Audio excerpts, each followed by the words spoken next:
예, 고대 이집트 사람들은요, 사람이 죽으면 미라로 만드는 장례 풍습을 가지고 있습니다. 미라를 만드는 가장 첫 번째 단계가 뭔지 아십니까? 심장을 꺼내는 일입니다. 그 시신에서 심장을 꺼내는 겁니다. 그리고 그 심장의 무게를 달아보는 겁니다. 그리고 나서 그 심장의 무게가 무거우면 그 사람의 장례는 굉장히 성대하게 치러준다고 합니다. 그리고 반대로 그 사람의 심장의 무게가 가벼우면 아주 간소하게 장례를 치러준다고 합니다. 왜냐하면 당시 사람들은 심장이 그 사람의 인격과 마음이라고 여겼기 때문입니다. 물론 틀린 말입니다. 그렇죠? 물론 틀린 말이죠. 어떻게 심장이 그 사람의 인격이고 그 사람의 마음이라고 말할 수 있겠습니까? 허나 그 사람들은 그렇게 생각한 겁니다. 그래서 심장의 무게가 많이 나가면 그 사람은 인격이 좋은 사람이고 무엇보다 그 사람의 마음은 아주 고귀한 사람이라고 여긴 겁니다. 그래서 장례를 성대하게 치러주는 겁니다. 그러나 심장의 무게가 가볍다는 것은 그 사람의 인격이 보잘것없고 그 사람의 마음이 좋지 않다라는 것으로 판단하고 장례를 간소하게 치루어 준다는 겁니다. 여기서 우리가 알 수 있는 것은 무엇이냐면 그 시대의 사람들은요, 사람의 인생과 그 사람을 평가하는 기준을 그 사람의 인격과 마음에 두었다라는 것, 다르게 말한다면 마음을 굉장히 중요하게 여겼다라는 것을 우리는 알 수 있는 겁니다. 오늘 본문도 마찬가지입니다. 예수를 믿고 따라가는 사람들에게 있어서 마음은 대단히 중요하다라는 겁니다. 다시 말하면 이 자리에 있는 여러분이 신앙생활을 하는 가운데 정말 중요하게 여겨야 되는 것은 바로 여러분의 마음이라는 겁니다. 여러분의 마음이 여러분의 신앙생활에 있어서 가장 중요하고 가장 결정적인 역할을 하는 게 바로 마음이라는 겁니다. 그래서 오늘 말씀을 통해서 마음이 중요하다는 것을 함께 확인하고 그게 여러분의 신앙의 지혜와 유익이 되었으면 합니다. 우리는 계속해서 씨 뿌리는 자의 비유에 대한 말씀을 들었습니다.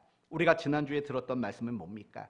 우리는 본질상 좋은 땅이 아니라는 거예요. 우리는 본질상 어떤 땅과 같았습니까? 길가, 또 바위 위, 돌밭, 그리고 가시떨기, 이것이 우리가 가질 수 있는 최고의 상태였던 사람들인 거예요. 그러니까 인간은 결코 하나님이 바라고 원하는 것을 결실할 수 있는 실력이 없는 사람이었다는 거예요. 그런데 그런 우리를 위해서 예수 그리스도가 생명의 씨앗이 되셔서 이 땅에 오시고 길가 같고 돌밭 같고 가시떨기 같은 우리 이 세상에 스스로 심기워져서 그 생명으로 열매 맺지 못하는 땅들을 기경하고 갈아엎어서 우리를 좋은 땅으로 만드셨다. 그러니까 예수 그리스도가 이 땅에 오신 이유는 이 세상을 갈아엎으시고 기경하셔서 좋은 땅으로 만들기 위해 예수님은 이 땅에 오셨다라는 점이었죠. 그래서 예수를 믿는 사람은 길가가 없고 바위 위가 없고 가시떨기가 없습니다. 예수를 믿는 모든 사람들은 다 좋은 땅과 같습니다. 다르게 말한다면 예수를 믿는 모든 사람들은 누구나 100배의 결실을 맺을 수 있는 가능성을, 그런 기회를 가지게 되었다라는 겁니다. 그러나 문제는 무엇이냐면 우리는 모두가 결실할 수 있는 좋은 땅이 된 사람들입니다. 그러나 우리는 길가처럼 바위 위처럼 가시떨기처럼 결실하지 못할 때가 너무나도 많다는 겁니다. 그렇다면 분명히 우리는 좋은 땅이 되었음에도 불구하고 결실하지 못하는 이유는 무엇이었습니까? 두 가지 문제였습니다. 하나는 말씀을 올바르게 듣지 않았기 때문에, 그리고 또 하나의 이유는 무엇이었습니까? 들은 그 말씀을 무엇으로 지키지 않았습니까? 무엇을 가지고 지키지 않았다고 말했습니까? 인내를 가지고 지키지 않았다는 거죠. 그러니까 순종하고자 하는 마음이 없었던 거고 인내하고자 하는 마음이 없었던 거예요. 그러니까 이 모든 말들을 한마디로 정리하면 무엇이 문제였다는 겁니까? 마음이 문제였어요. 내가 순종하고자 하는 마음이 없이 들었고, 내가 말씀을 들었지만 인내하려는 마음이 없었던 거예요. 결국 마음이 문제였다라는 겁니다. 그래서 오늘 이 말씀을 가지고 이 씨 뿌리는 자의 비유를 마음이라는 관점으로 여러분과 다시 한번 말씀을 나누는 그런 시간을 가지려고 합니다. 이 씨 뿌리는 자의 비유를 보면 네 종류의 밭이 나옵니다. 거듭해서 반복했던 것처럼 길가, 바위 위. 그러니까 바위 위라는 말보다는 사실은 돌짝밭, 돌밭이라는 말이 더 좋을 것 같아요. 돌밭, 그리고 가시떨기, 그리고 좋은 땅, 이렇게 네 종류의 밭이 있었습니다. 그렇다면 씨는 뭘까요? 그 밭에 뿌려진 씨는 무엇을 상징할까요? 그쵸? 11절에 이 비유는 이러하니라. 씨는 하나님의 말씀이요 라고 분명히 언급하고 있습니다. 그러면 밭은 뭘까요? 네 종류의 밭이 있는데 그 밭은 과연 무엇을 비유하는 말일까요? 먼저 12절을 보시면 여러분 앞본문에 보시면 길가에 떨어진 씨앗은 어떻게 됐다고 말합니까? 공중의 새들이 날아와서 그것을 삼켜버렸다, 먹어버렸다 라고 이야기를 합니다. 그 말을 예수님은 어떻게 해설을 해주시냐면 12절에 길가에 있다는 것은 말씀을 들은 자니 이에 마귀가 가서 그들이 믿어 구원을 얻지 못하게 하려고 말씀을 어디에서 빼앗았답니까? 그 마음에서 빼앗았다는 겁니다. 그럼 여러분, 그 길가라는 것에 씨앗이 떨어졌는데 예수님은 이걸 어떻게 풀어주셨냐면 말씀을 들은 자의 마음에서 말씀을 빼앗아 갔다고 말합니다. 그렇기 때문에 이 밭은 결국 무엇이냐면 말씀을 들은 자인 겁니다. 말씀을 들은 자. 그리고 더 정확히 말하면 말씀을 들은 자의 마음이라는 거예요. 결국 이 밭은요, 말씀을 들은 자의 마음이라는 거예요. 그리고 여러분 계속해서 보시면은요 15절 말씀, 좋은 땅에 있다는 것은 착하고 그 다음이 뭐죠? 좋은 마음으로 말씀을 들었답니다. 여러분 말씀을 들었는데 어떤 것으로 들었답니까? 좋은 마음으로 들었다라는 거예요. 그렇기 때문에 이 좋은 땅도 역시 말씀을 들은 자인 거예요. 그리고 그 같은 관점으로 13절을 보시면 바위 위에 있다는 것은 말씀을 들을 때 무엇으로 받았답니까? 기쁨이라는 말이 나와요. 그리고 나서 잠깐 믿다가 그 다음은요 시련이라는 말이 나와요. 여러분 기쁨이라는 것과 또는 시련으로 인한 염려는 다 어디에서 생겨나는 겁니까? 마음에서 생겨나는 거예요. 14절도 마찬가지예요. 가시떨기에 떨어졌다는 것은 말씀을 들은 자니 지내는 중에 이생의 염려, 재물과 향락. 여러분 이런 염려라는 것과 어떤 향락이라는 것은 어디에 자리를 잡냐면 결국은 각 사람의 마음에 자리를 잡는 거예요. 여러분 염려가 콩팥에서 자리를 잡는 거 보셨어요? 염려는 반드시 마음에서 자리를 잡는 거예요. 지금 가시떨기도 역시 무엇이냐? 말씀을 들은 자의 마음이라는 거예요.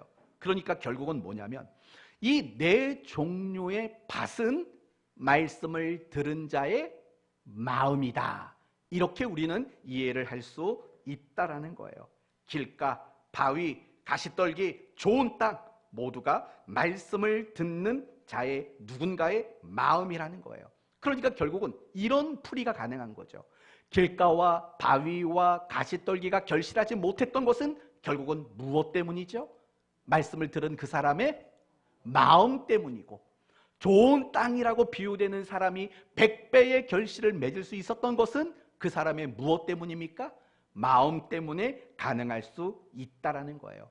한마디로 말하면 결실의 유무는 다른 그 어떤 것들이 결정하는 게 아니라고요.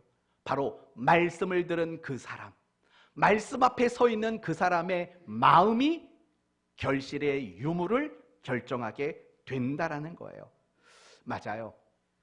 마음은 너무 중요해요. 마음은 모든 걸 결정하게 되어 있어요. 마음은요, 우리의 말을 결정해요. 여러분, 그래서 우리는 그런 말 하잖아요. 그 사람의 말, 그 사람의 언어를 보면 그 사람의 인격과 그 사람의 성품과 그 사람의 수준을 알 수 있다고 말하잖아요. 왜요? 말은 어디에서 나오니까? 마음에서 나오니까. 그래서 여러분 주변에요, 말을 함부로 하는 사람을 보면은요, 그 사람의 마음도 그렇게 고운 사람이 아니라는 걸 우리는 알아요. 항상 말을 보면 아는 거예요. 말을 보면 그 사람의 마음이 어떤 수준이고 상태인가를 우리는 알 수 있는 거죠. 우리의 말도 마음이 결정해요. 우리의 감정은 뭐가 결정할까요? 마음이 결정해요. 아, 이러면 안 되는데 우리는 아무리 생각을 해요. 그러나 이게 안 돼요. 감정이라는 건. 내가 울면 안 돼. 내가 이렇게 자꾸 낙심하면 안 돼. 이거 누가 모르겠냐고요. 근데 그게 안 돼요. 왜냐하면 생각이 결정하는 게 아니기 때문에 그래요. 뭐가 결정해요? 마음이 결정하는 거예요. 우리의 감정도 마음이 결정해요. 나의 행동도 마음이 결정해요. 내가 무엇인가를 선택하는 것도 내 마음이 결정한다고요. 지난주 목장 공지를 올렸죠. 1번 함박스테이크, 2번 돈가스, 3번 오므라이스, 4번 소고기 스파게티, 뭐 이렇게 해가지고 여러분에게 옵션을 드렸다고요. 그런데 어떻게 알았는지 제일 맛있는 것들만 위주로 고르셨다고요. 그러니까 여러분이 그 메뉴를 선택한 거 뭐가 결정했을까요? 여러분의 마음이 그걸 선택하도록 만든 거예요. 사람과의 관계도 마찬가지예요. 어떤 사람과의 관계가 깊어지는지, 아니면 어떤 사람과의 관계가 늘 어떤 거리를 두든지, 이 모든 것들도 결국은 마음이 결정해요. 더 넓게 말하면 여러분의 행복도 뭐가 결정하냐면 결국은 마음이 결정하게 돼요. 그러니 궁극적으로는 여러분의 인생의 모든 것들은 여러분의 마음이 결정하는 거라고요. 그러나 마음이 모든 걸 결정한다고 말할 때는요, 반드시 신앙생활이 포함되어 있다는 것도 잊지 말아야 돼요. 그 사람의 신앙의 수준, 그 사람의 신앙의 내용, 그 사람의 신앙의 상태, 이 모든 것도 역시 마음이 결정하게 된다고요.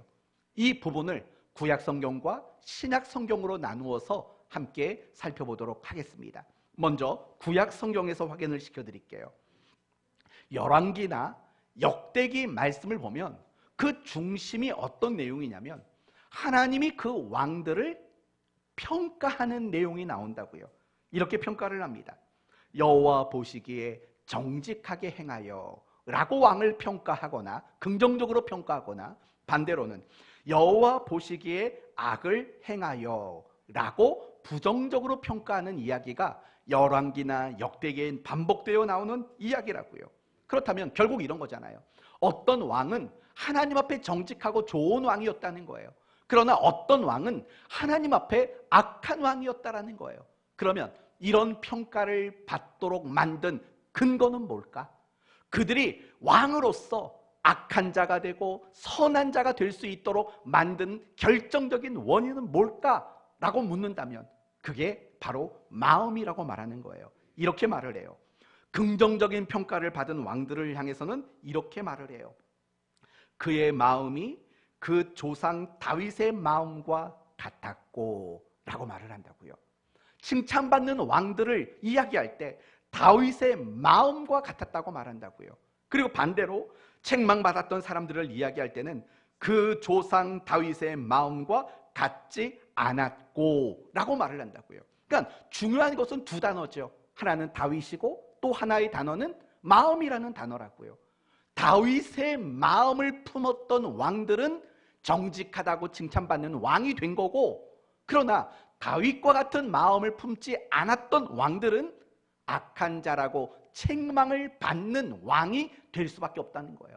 그러니까 결국은 그들이 어떤 마음을 품었느냐가 왕으로서 어떤 통치를 하고 어떤 내용과 어떤 수준을 나타내는가를 결정하게 되었던 결정적인 원인이 바로 그들의 마음이었다라는 거예요. 이번에는 신약 성경을 통해서 예를 들어보겠습니다. 사도행전 17장 말씀을 보시면 바울이 세 곳에서 복음을 전하는 장면이 나와요. 첫 번째는 데살로니가, 두 번째는 베레아, 그리고 세 번째는 아덴, 오늘날로 말하면 아테네. 이 세 곳에서 복음을 전했다고요.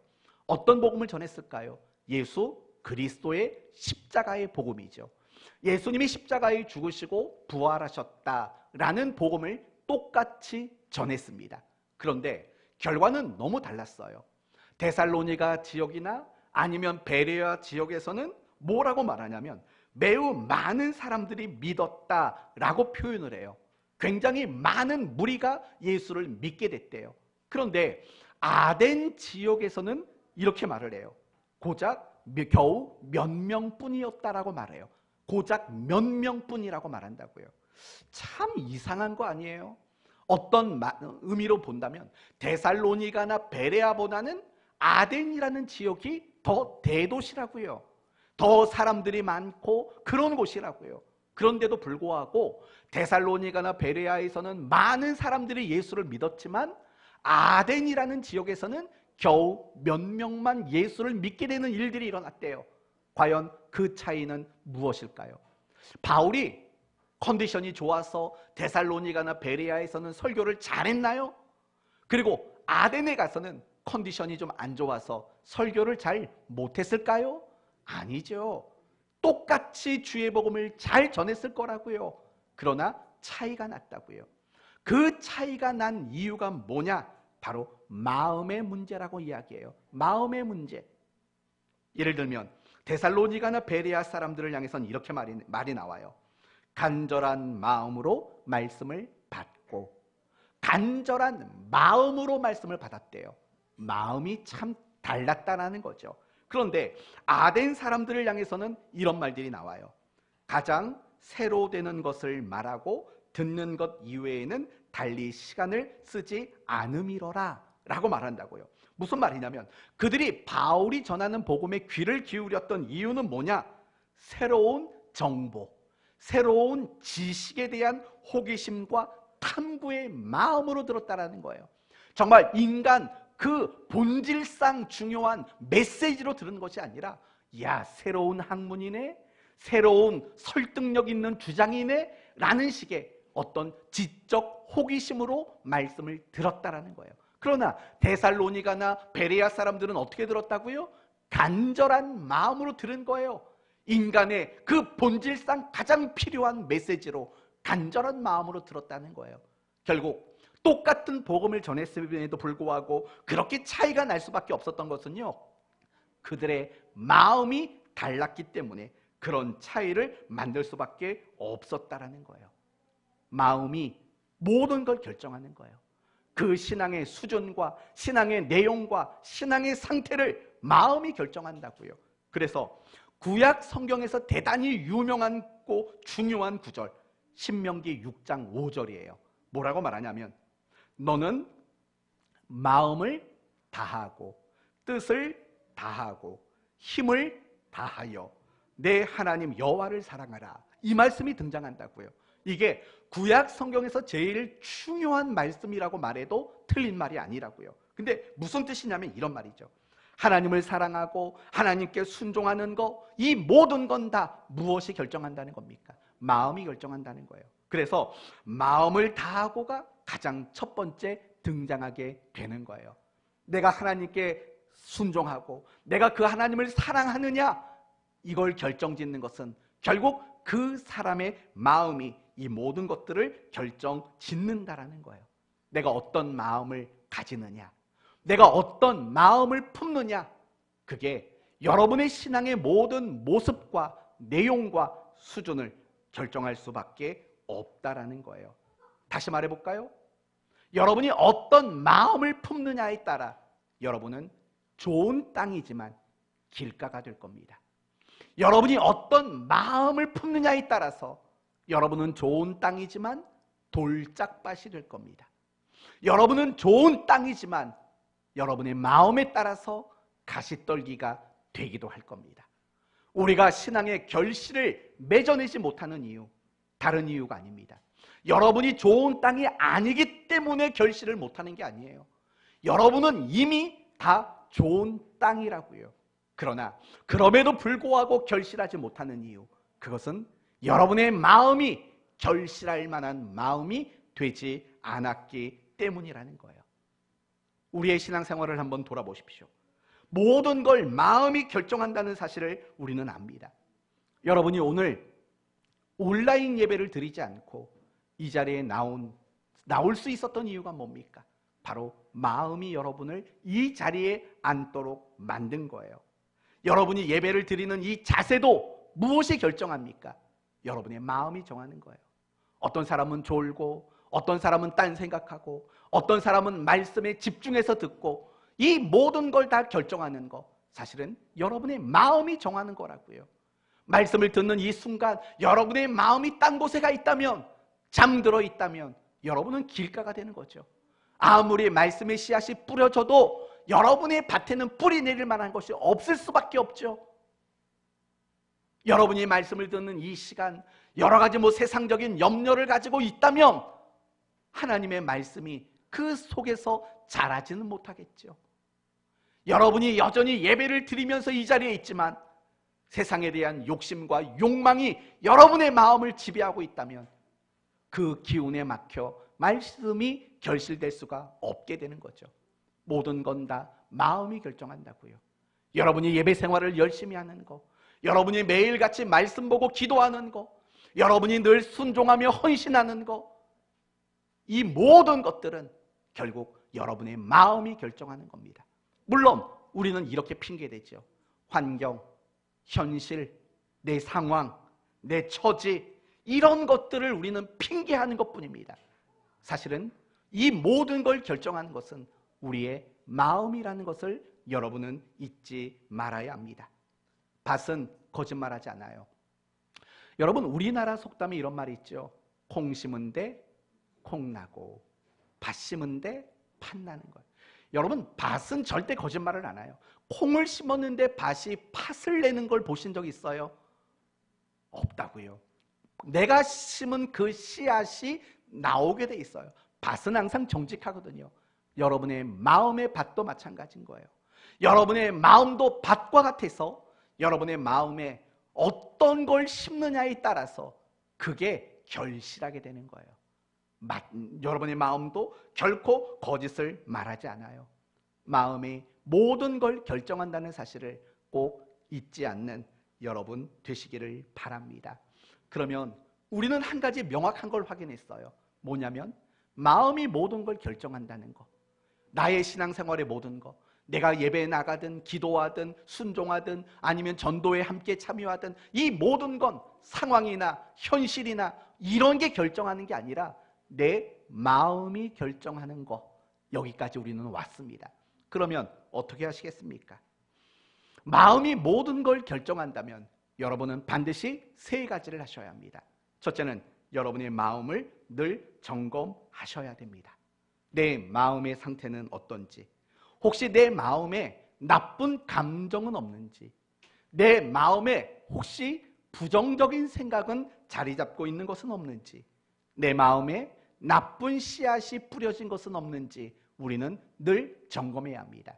왜냐하면 우리 마음에는 하나님의 말씀만 뿌려지는 게 아니기 때문에 그렇습니다. 우리가 이 세상을 살다 보면 때로는 하나님의 말씀이 마음에 뿌려지기도 합니다. 그러나 하나님의 말씀만 우리의 마음에 뿌려질까요? 아니죠. 돈의 씨앗이 마음에 뿌려지기도 한다고요. 욕망의 씨앗도 우리 마음에 뿌려지기도 한다고요. 게으름의 씨앗도 내 마음에 뿌려지기도 한다고요. 마태복음 13장 말씀을 보시면 알곡과 가라지 비유가 나온다고요. 그 밭도 분명히 우리의 마음일 겁니다. 물론 넓게 본다면 알곡과 가라지가 있는 그 밭은 이 세상 전체를 말할 겁니다. 그러나 그것을 더 축소해서 본다면 알곡과 가라지가 자란 그 밭은 우리의 마음인 거라고요. 하나님은 우리의 마음 가운데 알곡이라는 거룩한 씨를 뿌려주신다고요. 그러나 가라지도 우리 마음에 뿌려진다고요. 그러면 누가 갖다 뿌렸겠습니까? 사탄이 우리 마음 속에 그 가라지를 갖다 뿌려 넣은 거죠. 갖다 뿌려 넣은 거죠. 요한복음 13장 말씀을 보시면 이런 말이 나와요. 마귀가 벌써 시몬의 아들 가룟 유다의 마음에 예수를 팔려는 생각을 넣었더라 라고 말한다고요. 마귀가 가룟 유다의 마음 가운데 예수를 팔고자 하는 마음의 씨앗을 뿌렸다라는 거예요. 그리고 그 씨앗대로 예수를 팔아넘기는 일들을 가룟 유다가 하게 되었다라는 거예요. 13절 말씀도 보세요. 13절, 바위 위에 있다는 것은 말씀을 들을 때 기쁨으로 받으나 뿌리가 없어 잠깐 믿다가 시련을 당할 때에, 시련이라는 염려의 씨앗을 사실은 마귀가 뿌리는 거라고요. 그것 때문에 거룩한 하나님의 말씀의 씨앗이 뿌리 내리지를 못한다고 말하는 거예요. 또 14절, 가시떨기에 떨어졌다는 것은 말씀을 들은 자이나 지내는 중에 이생의 염려, 재물과 향락, 이런 탐욕과 욕망과 욕심, 이런 씨앗도 마귀는 우리에게 갖다 뿌린다고요. 그래서 우리가 거룩한 말씀의 씨앗이 뿌리 내리고 자랄 때 그 기운을 막아버리도록 한다고요. 우리는 이걸 잊지 말아야 돼요. 하나님의 말씀만 우리 마음밭에 뿌려지는 게 아니에요. 정말 세상적인 가치관, 세상적인 그 생각들, 그리고 악한 것들, 하나님이 바라고 원하지 않는 씨앗들도 얼마든지 우리 마음속에 뿌려질 수 있다는 사실을 우리는 잊지 말아요. 사탄은, 마귀는 끊임없이 우리 마음에 우리를 병들게 하고 우리를 황무지가 되도록 만드는 그런 악한 것들을 우리에게 끊임없이 뿌려주고 있다라는 거죠. 그래서 우리는 길가가 되는 거죠. 좋은 땅인데. 그래서 우리는 돌짝밭이 되는 거죠. 원래는 좋은 땅인데. 사랑하는 성도 여러분, 여러분의 마음을 점검하셔야 돼요. 내 마음 속에 악한 생각은 뿌려진 게 없는지, 내 마음 속에 부정적인 씨앗들이 뿌려지고 있는 것은 아닌지, 여러분의 마음을 날마다 여러분은 점검할 수 있어야 돼요. 그러나 여러분의 마음을 점검하는 것으로 끝내서는 안 돼요. 여러분의 마음이 뿌려진 나쁜 씨앗을 걷어내는 일을 여러분은 하셔야 됩니다. 왜냐하면 이미 여러분에게 말씀드린 대로 우리의 밭은 거짓을 말하지 않거든요. 뿌려진 그대로 결실하도록 만들거든요. 그런데 내 마음이라는 밭에 나쁜 씨앗이, 악한 씨앗이 뿌려졌다면 어떻게 해야 됩니까? 그것을 빨리 걷어내는 것, 그것이 굉장히 지혜로운 방법이 되는 거죠. 그러면 내 마음의 나쁜 것들을 어떻게 걷어냅니까? 기도하는 겁니다. 빌립보서 4장 6절 7절을 보면 아무것도 염려하지 말고 다만 모든 일에 기도와 간구로 너희 구할 것을 감사함으로 하나님께 아뢰라. 그리하면 모든 지각 위에 뛰어나신 하나님의 평강이 너희의 마음과 생각을 지키시리라 라고 말씀하고 있거든요. 우리는 기도해야 돼요. 여러분의 마음에 분노가 있으면 그 분노의 씨앗을 방치하지 마세요. 그 분노의 씨앗이 뿌리 내리고 자라서 그 분노가 결실을 맺게 돼요. 절대 그러면 안 돼요. 하나님, 내 마음에 분노의 씨앗이 뿌려졌습니다. 걷잡을 수 없이 화가 나고 걷잡을 수 없이 분노가 치밀어 오릅니다. 이 마음을 하나님 평강으로 다스려 주십시오. 여러분, 이 기도를 반드시 해야 된다는 거예요. 여러분의 마음 가운데 우울증이라는 씨앗이 뿌려질 수도 있어요. 하나님, 눈물만 납니다. 우울합니다. 이 마음의 우울의 씨앗도 하나님이 거두어 주십시오. 상처의 문제도 마찬가지인 거예요. 내 마음에 상처라는 씨앗이 남아있으면요, 반드시 그 상처의 씨앗은 결실하게 돼 있어요. 방치하게 되면 그걸 우리는 걷어내는 기도를 사실은 늘 해야 되는 거예요. 성도 여러분, 여러분의 마음을 놓고 기도해 보신 적이 있으십니까? 여러분이 기도할 때 여러분의 마음이 무감각하거나 여러분의 마음이 무너져 있거나 여러분의 마음이 손상되어 있거나 한 여러분의 마음을 놓고 여러분은 기도하셨는지를 한번 생각해 보셔야 됩니다. 그리스도인이라면 내 마음의 문제를 놓고 기도하셔야 됩니다. 여러분의 마음을 점검하고 여러분의 마음의 나쁜 씨앗들, 여러분의 마음의 쓴 뿌리들, 이런 것들을 걷어내기 위한 기도를 여러분은 하셔야 돼요. 그걸 방치하면 여러분 그 온갖 가시들이 여러분의 인생을 누르고 여러분의 신앙생활의 기운을 막아버릴 수밖에 없기 때문에 그래요. 마음에 있는 나쁜 씨앗들을 걷어내는 그런 기도를 여러분이 하시기를 바랍니다. 그러나 거기에서도 끝내시면 안 돼요. 한 가지 더 하셔야 돼요. 거룩한 씨를, 또 귀한 씨를 여러분은 뿌리셔야 합니다. 어느 현명한 농부가 두 아들을 데리고 한 밭으로 갔습니다. 가봤더니 그 밭은 온통 잡초로 가득 메워져 있었습니다. 이 아버지가 아들에게 말하죠. 이 잡초를 어떻게 처리하면 좋겠니? 첫 번째 아들은 그렇게 말합니다. 약을 뿌려야 됩니다. 두 번째 아들은 뿌리채 뽑아버려야 합니다 라고 말을 했습니다. 해봐라. 그 두 아들이 힘을 모아서 약을 치고 뿌리채 뽑아버렸습니다. 그리고 한 달 뒤에 다시 방문했습니다. 웬걸요? 또다시 그 밭이 잡초로 가득해 버렸다라는 겁니다. 1년이 지났습니다. 아버지가 그 두 아들을 다시 그 밭으로 불렀습니다. 와서 봤더니 그 밭에는 곡식이 가득 자라고 있었습니다. 아버지가 아들에게 이렇게 말했답니다. 잡초를 제거하는 가장 좋은 방법은 잡초를 제거한 후에 그곳에 곡식을, 알곡을 뿌려야만 한다. 그걸 뿌리지 않으면 잡초는 또 생겨나게 된단다 라고 이야기를 했다고 합니다. 마찬가지입니다. 우리 마음의 밭에 온갖 종류의 잡초들이 자란다고요. 그걸 뽑아내는 게 전부가 아닙니다.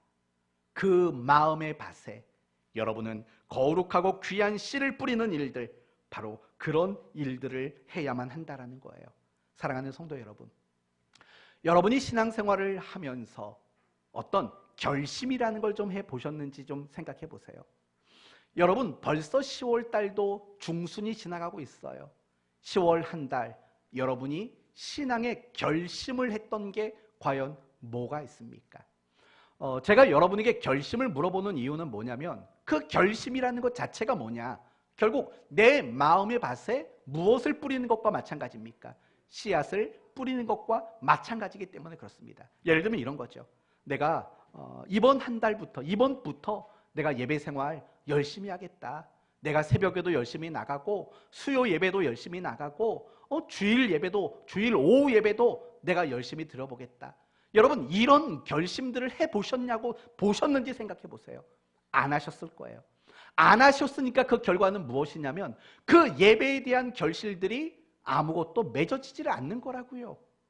그러니까 또 그 순간 여러분의 마음에 뭐가 자라냐면 온갖 종류의 잡초들이 마음에 자라는 거죠. 그렇지 않겠습니까? 여러분이 이번 한 달을 시작하시면서 내가 매일 말씀 보고 기도하겠다라고 결심해 본 적이 있으세요? 그런 결심이 없는 것은 여러분의 마음의 밭에 아무것도 뿌린 것이 없다라는 얘기예요. 그러면 당연히 여러분은 결실할 것이 없는 사람으로 한 달을 살 수밖에 없는 거 아니겠습니까? 순종하는 일도 내가 하나님 앞에 내가 하나님을 위해서 내가 이렇게 살아보겠습니다 라는 이런 씨앗을 마음에 뿌리지 않는데 어떻게 우리는 그리스도인으로서 어떤 열매를 맺으며 열매를 거두는 일들이 일어날 수 있겠습니까? 다시 한번 말하지 않습니까? 우리 마음은 무엇과 같다고요? 밭과 같다고요. 아무것도 여러분의 마음에 뿌리지 않으면서 무엇인가를 결실하기를 바란다면 그건 어떤 사람과 같을까요? 이 도둑님이죠. 뿌리지도 않았는데 뭔가를 거두겠다라는 건 이건 말도 안 되는 거 아닙니까? 우리는 항상 늘 그런 모습이라고요. 내 마음의 밭에 아무것도 뿌리지 않으면서 우리는 신앙의 무엇인가를 거두기를 바라는 마음속에 기대를 갖고 살아간다고요. 그러다가 하나님이 아무것도 주지 않으면 원망하고 불평하죠. 얼마나 어리석은 사람이에요. 뿌리지도 않으면서 무엇인가를 거두기를 바라는 것과 마찬가지 아닙니까? 뿌리셔야 돼요. 저는 이 시간 여러분의 마음에 그런 도전이 생겼으면 좋겠어요. 맞아, 내 마음은 밭과 같아. 내가 뿌려야 돼. 하나님이 원하실 만한 삶의 씨앗을 뿌리고 하나님이 기뻐하실 만한 결심이라는 씨앗을 뿌리고 말씀의 씨앗을 뿌리고 예수님의 마음을 본받겠다는 씨앗을 뿌리고 이런 일들을 하지 않으면 여러분의 마음의 밭은 늘 잡초로만 가득한 그런 밭으로 여러분은 살아갈 수밖에 없게 된다는 거예요. 사랑하는 성도 여러분, 여러분의 마음은 밭이에요. 씨를 뿌리라고 만들어 놓은 거라고요. 예수님이 왜 여러분을 좋은 땅으로 만들어 놓으셨겠어요? 씨를 뿌리고 그 밭에서 결실하기를 기대하고 원하기 때문이라고요. 그런데 우리는 늘 씨를 안 뿌려요. 결심이라는 걸 안 해요. 하나님 앞에 어떤 귀한 마음을 품어보지를 않는다고요. 그것이 우리의 신앙생활에 결실하지 못하게 되는 가장 근본적인 이유가 되는 거라고요.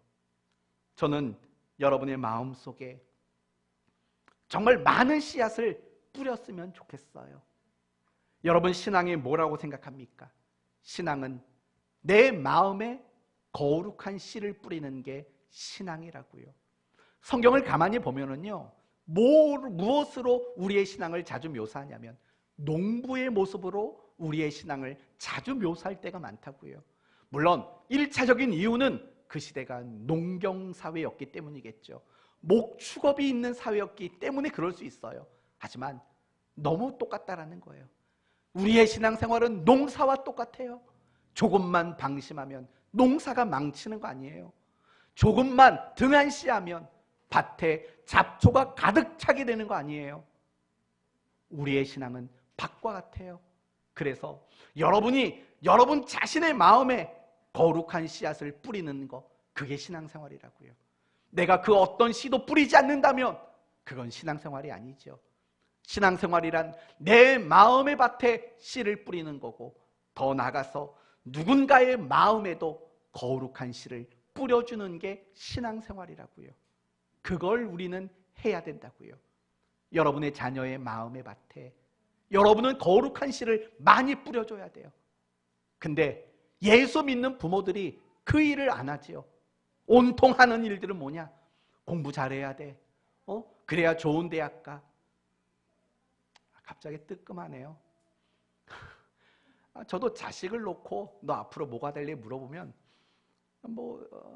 이런저런 얘기를 해요. 아이돌이 되겠다, 연기자가 되겠다, 배우가 되겠다, 가수가 되겠다. 그럼 아빠가 거짓말하겠니? 그러면 저는 넌지시 뭘 자꾸 얘기를 하냐면, 의사가 되면 더 많은 사람들을 도와줄 수 있어. 변호사가 되면 정말 어려운 사람들을 더 많은 혜택을 줄 수 있어. 제가 늘 넌지시 그런 말도 안 되는 씨를 뿌리려고 할 때가 있다고요. 참 못돼 먹었죠. 설교는 거룩한 씨를 뿌리라고 하면서 자기는 집에서 자꾸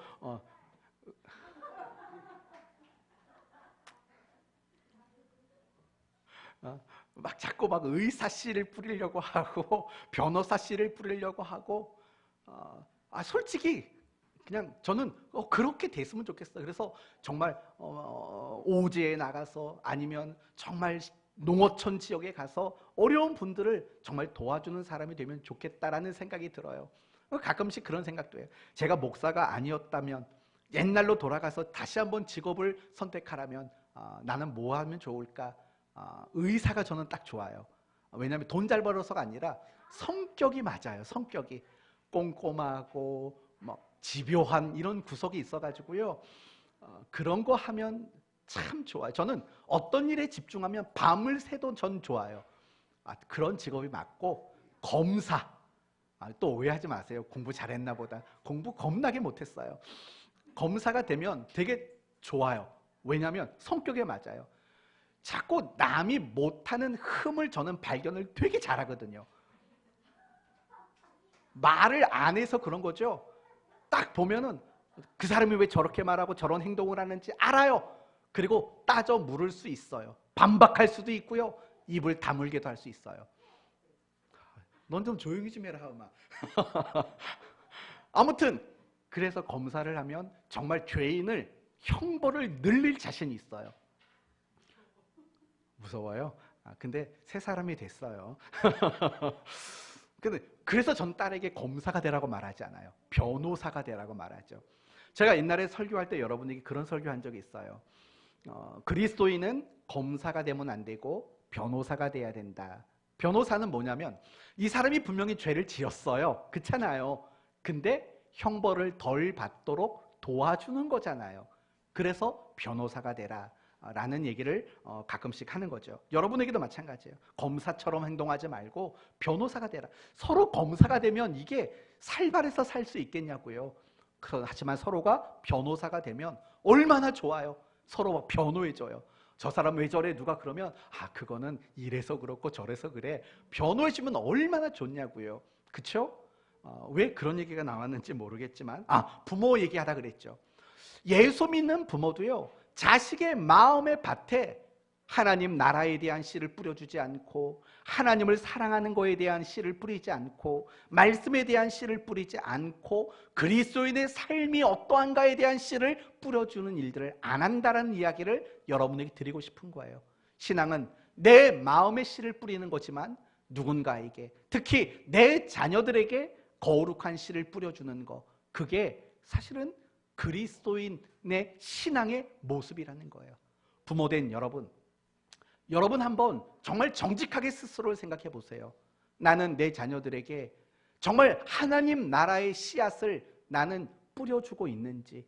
근데 뿌리지도 않으면서 하나님 나라라는 신앙의 씨앗이 결실하기를 바라고 있는 엉뚱한 생각을 가지고 있지 않은지 한번 생각해 보시라고요. 우리 자식들을 향해 늘 그런 생각이잖아요. 믿음 생활 좀 잘했으면 좋겠어. 믿음이 좀 좋아졌으면 좋겠어. 자식들을 향해 그런 생각을 가지고 있잖아요. 그렇죠? 심지어는 자식이 믿음이 없는데 기도는 어떻게 하는 줄 아세요? 믿음 좋은 여자 만나게 해주십시오 라고 기도한다고요. 그런 기도는 하지 마세요. 그 여자 인생을 생각하셔야죠. 아니, 내 자식은 믿음이 없고 형편없는데 믿음 좋은 여자 만나게 해달라고 해서 그 여자 고생시키시려고요? 그러지 마십시오. 그냥 여러분의 자식이 믿음이 좋은 사람이 되도록만 기도하십시오. 너무 이기적이지 않습니까? 그렇게 기도하지 마시고 여러분의 자식을 놓고 기도하십시오. 그리고 여러분의 자녀들에게 제발 하나님의 말씀이라는 씨앗을 제대로 좀 뿌려주십시오. 그리고 기도하십시오. 마음은 밭이에요. 거짓을 말하지 않는다고요. 마음은 뿌리면 뿌린 대로 나와요. 단지 우리 마음이 엉뚱한 데로 가니까 길가, 돌밭, 가시떨기가 되는 거죠. 뿌리셔야 돼요.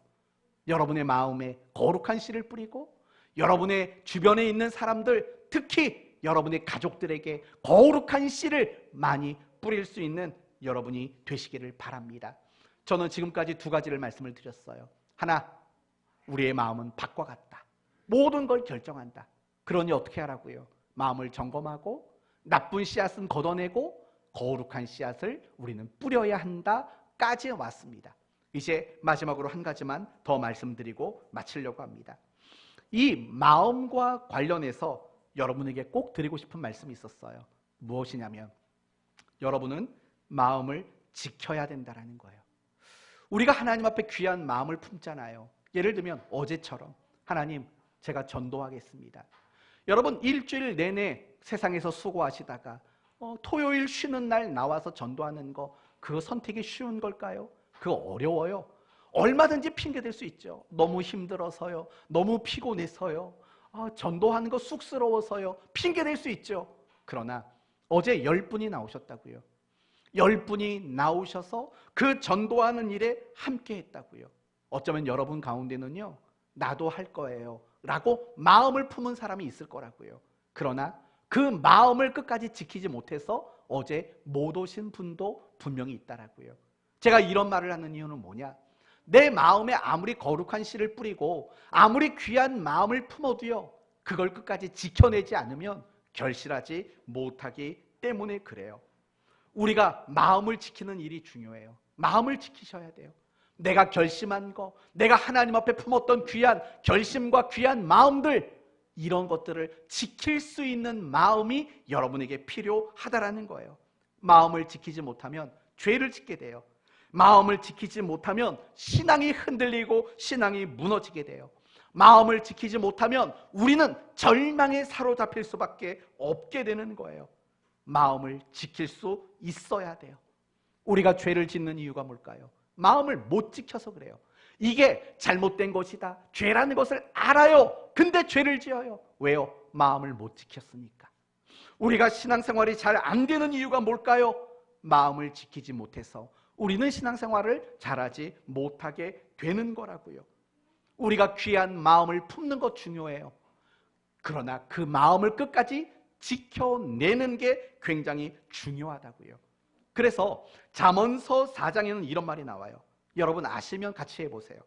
무릇 지킬 만한 것보다 더욱 내 마음을 지키라. 생명의 근원이 이에서 남이라.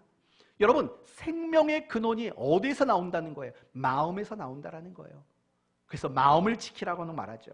잠언서 16장 32절에 이런 말이 나와요.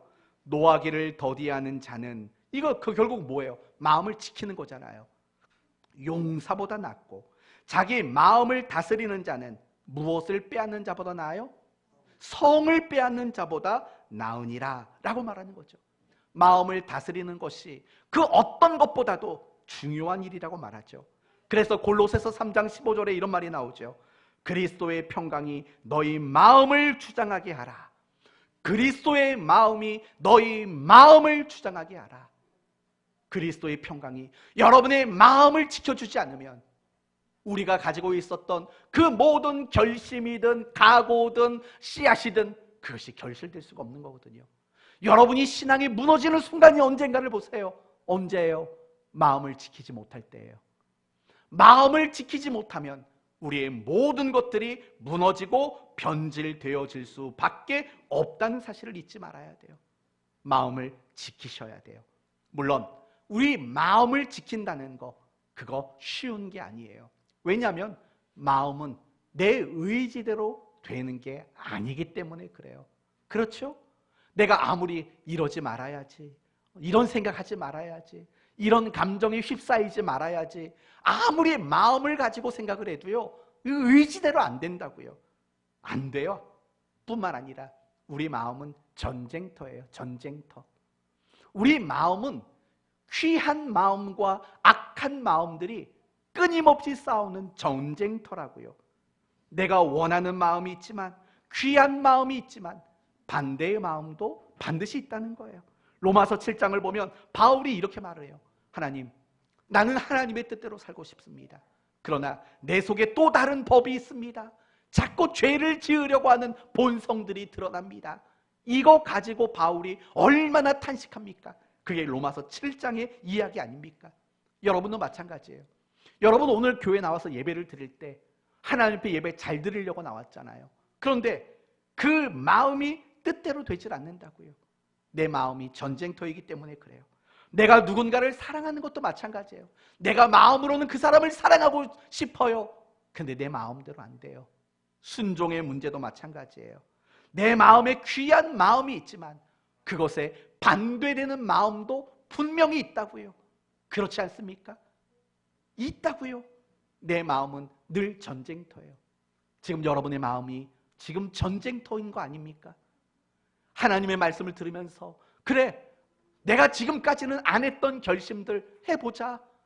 내가 지금까지 품지 못했던 새벽이든 아니면 경건생활이든 전도든 뭐든 내가 해보자 마음을 품으려고 하지만 또 반대의 마음이 있죠. 그러면 피곤한데 난 잘할 수 있을까? 반대의 마음이 있다고요. 우리의 마음은 총성 없는 전쟁터와 같은 거예요. 여러분이 그 마음을 지켜내시고 여러분이 그 반대의 마음을 이겨낼 수 있도록 하셔야만 한다라는 거예요.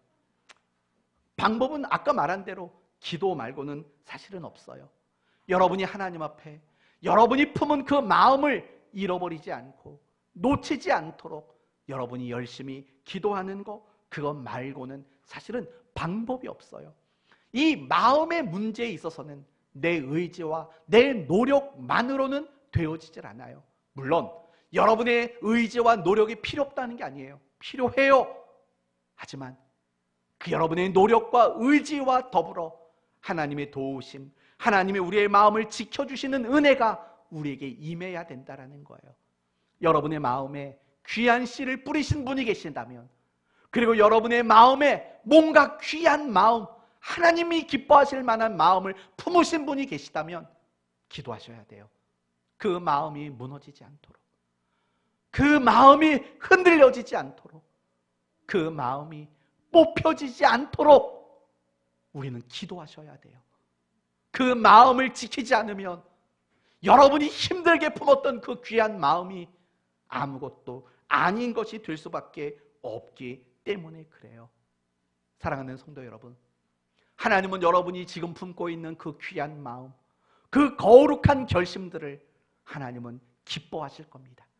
그리고 하나님은 반드시 여러분의 그 귀한 마음과 그 결심을 하나님은 축복해 주실 거라고 믿습니다. 요셉은 그랬죠. 내가 비록 노예지만 내가 하나님 앞에 죄 짓는 삶은 살지 않을 거야. 얼마나 귀한 마음을 품었냐고요. 그 마음을 지켜낼 때 하나님은 그를 축복하셨다고요. 다윗은 성전을 짓고자 하는 그 귀한 마음을 품었다고요. 그리고 그 마음을 지켜냈잖아요. 비록 자기 손으로 짓지는 않았지만 자기의 아들이 성전을 지을 수 있도록 모든 건축 자재와 비용을 다 준비해 놨다고요. 하나님은 끝까지 그 마음을 지켜낸 다윗을 하나님은 축복해 주셨다는 거 여러분 알고 있지 않습니까?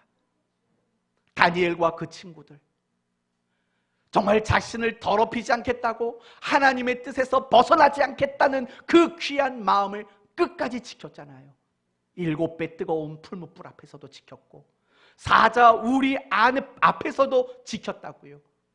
그 마음을 끝까지 지켜냈던 다니엘과 그 친구들을 하나님이 축복해 주셨다는 사실을 여러분이 잊지 마셔야 돼요. 그 마음을 지키십시오. 그리고 여러분이 그 마음을 지키기 위해서 하나님께 열심히 기도하십시오. 그리고 한 가지 더, 서로에게 여러분이 마음에 품은 그 귀한 것들을 공유해 주세요. 공유해 주세요. 제가 여러분에게 한 가지 다시 한번 분명히 밝혀둘 게 있습니다. 어제 우리 교회는 전도가 시작됐습니다. 정말 몇 년 만인지 몰라요. 사실은 코로나가 있기 전에도 우리는 전도를 안 하고 있었다고요. 그런데 전도를 드디어 시작했다고요. 막 들려오는 얘기는 팝콘 기계를 사자, 앰프를 갖다 놓고 찬양도 좀 틀어놓자, 겨울에는 따뜻한 차로 대접하면서 전도하자. 얼마나 좋은 얘기가 많은지 몰라요. 좋은 얘기가 많이 나와요. 전도가 시작이 된 거예요. 얼마나 기쁜지 몰라요. 근데요, 전도가 어떻게 시작됐는지 아세요? 전도의 마음을 품은 사람들이 그 마음을 저에게 공유해 줬기 때문에 그래요. 어떤 이아무개 집사님, 남자 집사님, 저에게 전도의 마음을 공유해 주셨다고요. 작년에. 우리 교회 이씨 집사님이 두 분밖에 없군요. 네, 그 둘 중에 한 분이세요. 네, 안경 끼셨어요. 두 분 다 안경을 꼈습니까? 네, 잘생겼어요. 두 분 다 잘생겼습니까? 그럼 할 말은 없고.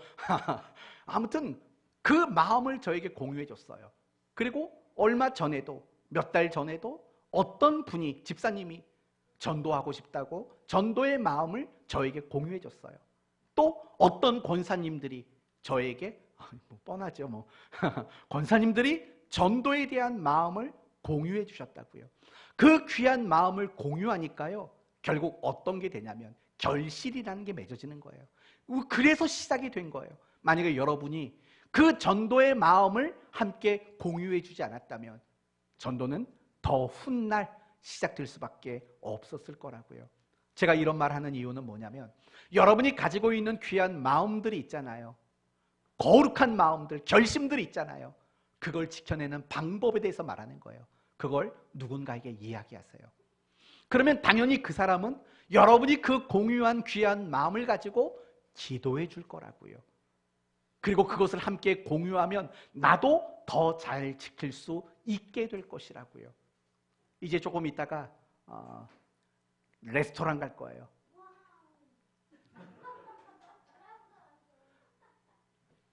설교자가 둘이 돼버렸어요. 레스토랑에 갈 거예요. 짧은 시간 먹고 가지 않을 거예요. 우리가 전세 냈기 때문에 거기서 천천히 먹고 커피도 천천히 마시고 아예 대화를 하고 그러고 산책하러 가서 거기서도 길게 있을 생각은 없어요. 여기서 더 의미를 뒀으면 좋겠어요. 차를 마시면서 좀 귀한 마음들을 좀 공유해 봤으면 좋겠어요. 내가 내일부터 한번 새벽 예배를 나와 보려고요. 뭐 이런 마음 있지 않습니까? 제가 이번 주부터 열심히 수요 예배 좀 나와 보려고요. 말씀으로 여는 삶 여태까지 안 했는데 그건 권사님들만 하는 줄 알았는데 이제 한번 해보려고요. 뭐 이런 거 있잖아요. 네, 말씀으로 여는 삶은 권사님들만 하는 게 사실은 아니거든요. 근데 가만 보면 권사님들만 하고 있어요. 우리 사모님도 이제 권사님 나이가 돼가니까 이제 동참하기 시작했는데 아무튼 50 넘으면 권사님 대부분 되잖아요.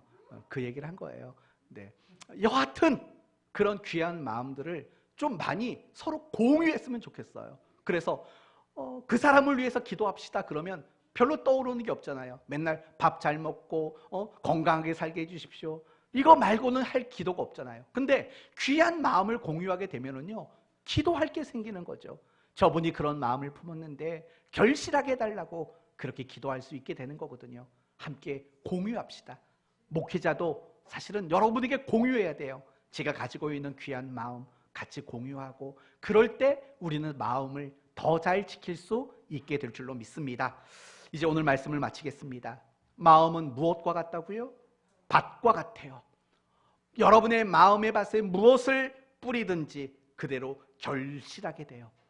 여러분의 마음이 여러분의 신앙의 수준과 내용과 그리고 여러분의 상태를 결정하게 돼요.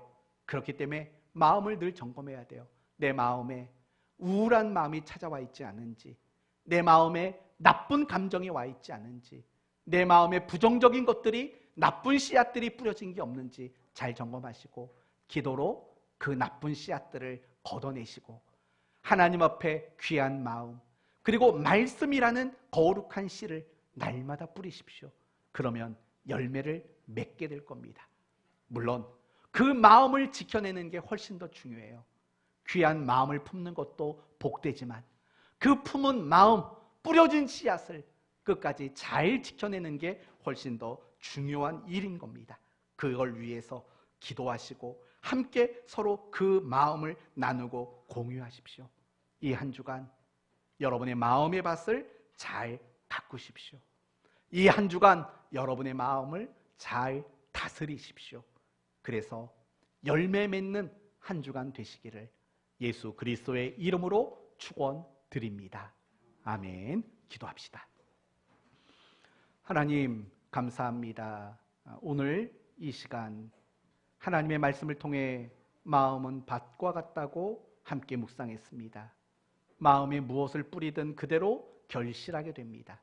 내 마음을 잘 점검하게 하시고 내 마음에 나쁜 씨앗들을 걷어내게 하시고 내 마음에 거룩한 씨, 귀한 마음을 날마다 뿌릴 수 있도록 그리고 그 마음을 지켜낼 수 있도록 함께하여 주옵소서. 예수님의 이름으로 기도 올리옵나이다. 아멘.